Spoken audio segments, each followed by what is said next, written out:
بسم الله الرحمن الرحیم. السلام علیکم ورحمت الله وبرکاته. ملګرو، دا یو ډېر ښه سخت ښکلي مضبوطه او خشته ابادي یو کور راسره د خرڅ لپاره راغلی دی. دننه ویډیو درته ښیمه.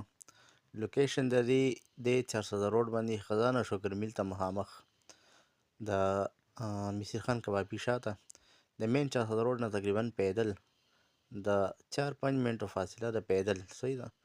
ډېره ښه سخت ښکلي مضبوطه ابادي شوې ده. دغه یو کور دی. دا کمره تاسو ته ښکاري. همدقسې دغه نورې کمرې هم ښه ښکلې دي. صحیح ده. بعضو کمرو کې پکې خشته المارۍ هم جوړې شوي دي. په 400 روډ باندې خزانه شکر میل ته مخامخ د مصیر خان کبابي شاته دغه ځای دی. صحیح ده. او د خزانې په لاره باندې راځي. ښکلې المارۍ ده په دغه کمره کې او دې کې خپل اټیچ باتروم دی. هر یو کمره کې خپل اټیچ باتروم شته دی. صحیح ده. بعضې کمرو کې چې کوم دی پکې المارۍ هم شته دی. بیټک پکې شته دی. ښه خسته سټایل ماربل پکې لګېدلي دي. کچن پکې دی. صحیح ده. دغه کمره وګورئ. ښه ښکلې ده. ابادي هم ډېره A1 شوې ده. د ځان دپاره جوړ شوی کور دی. خو اوس یې خرڅوي او دغه وګورئ. دغه پکې کچن دی. کم ملګري چې په ټیک ټاک باندې زموږ ویډیو ګوري نو دغه ویډیو سره لایک کوئ او پیج سره فالو کوئ د مزید ویډیوګانو کتو دپاره.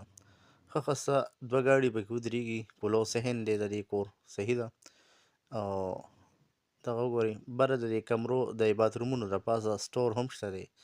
اخري چھت باندې سولر سیسټم بیم شوی دی. چاردیوالي ترېنه راتاو ده. صحیح ده. که کم ملګري په 400 روډ باندې خزانه شوګر میل سره کور غواړي د هغې دپاره یو ډېر ښکلی خسته موقع ده. صحیح ده. ښه غټ کور دی. بیم پکې په منځ کې تېر شوی دی. تاسو ته ما څنګه ویلې چې د ځان دپاره جوړ شوی کور دی. پوړو ته مخامخ بیل ګیټ هم دی. د دې کور ډیمانډ 1.5 کروڑ روپۍ کوي. 1.5 کروڑ روپۍ په موقع باندې په دې کې خبره کوي. که کوم ملګری هم خواهش کوي بیا رابطه کولی شي. الله هم خوشحاله